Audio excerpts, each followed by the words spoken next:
Assalamualaikum warahmatullahi wabarakatuh.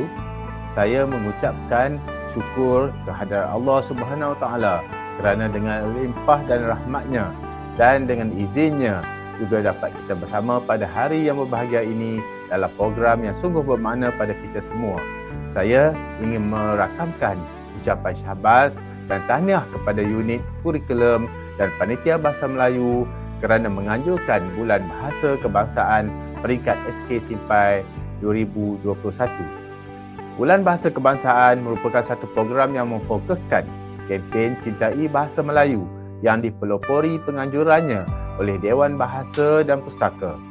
Tujuan utama pelaksanaan program ini adalah untuk mendidik masyarakat berbilang bangsa khususnya di Malaysia agar dapat menyemarakkan dan seterusnya memartabatkan bahasa kebangsaan negara dalam pelbagai aspek dan bidang yang boleh memaju ke arah kelestarian bahasa Melayu sebagai bahasa kelas dunia yang praktikal dan realistik.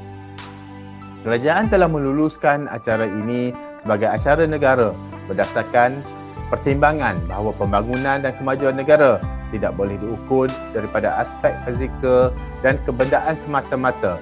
Sebaliknya, perlu secara menyeluruh dan bersepadu. Dalam konteks ini, bahasa dan sastra sebagai unsur penting kebudayaan dan tamadun bangsa dan negara tidak boleh dipandang sepi dalam arus pembangunan negara.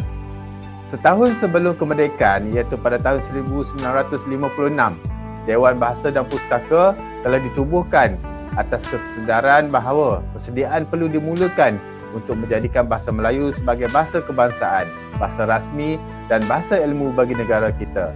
Dalam hubungannya dengan program kita pada hari ini, Dasar Bahasa Kebangsaan telah memperlihatkan hasil yang nyata. Dengan adanya bahasa kebangsaan, perpaduan rakyat yang terdiri daripada pelbagai kaum dan keturunan telah dapat diwujudkan. Bahasa kebangsaan telah berperanan sebagai asas pembentukan jati diri dan citra bangsa Malaysia. Adalah menjadi tanggungjawab semua warga Malaysia, terutamanya murid-murid SK Simpai untuk memastikan martabat bahasa Melayu dijaga dan digunakan secara lebih meluas dalam kehidupan seharian kita.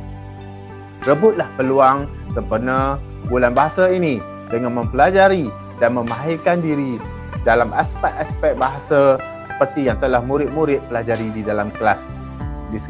Di kesempatan ini juga, saya ambil peluang untuk menyeru semua murid menggunakan sepenuhnya bahasa Melayu semasa dalam kelas dan juga semasa berbual dengan rakan di sekolah.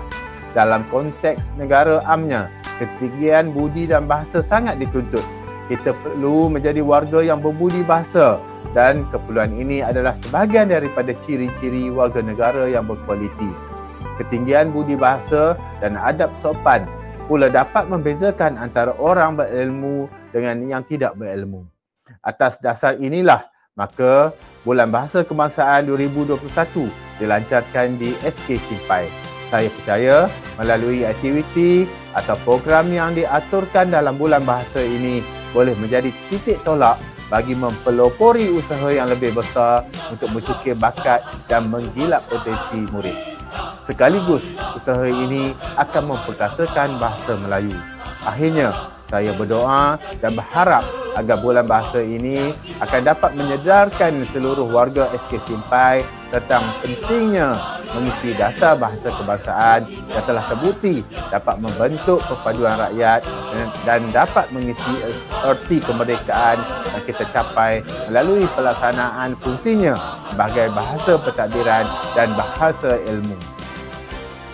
Bersama harapan itu, saya dengan lapas Bismillahirrahmanirrahim dengan sukacitanya merasmikan Bulan Bahasa Kebangsaan peringkat SK Simpai 2021.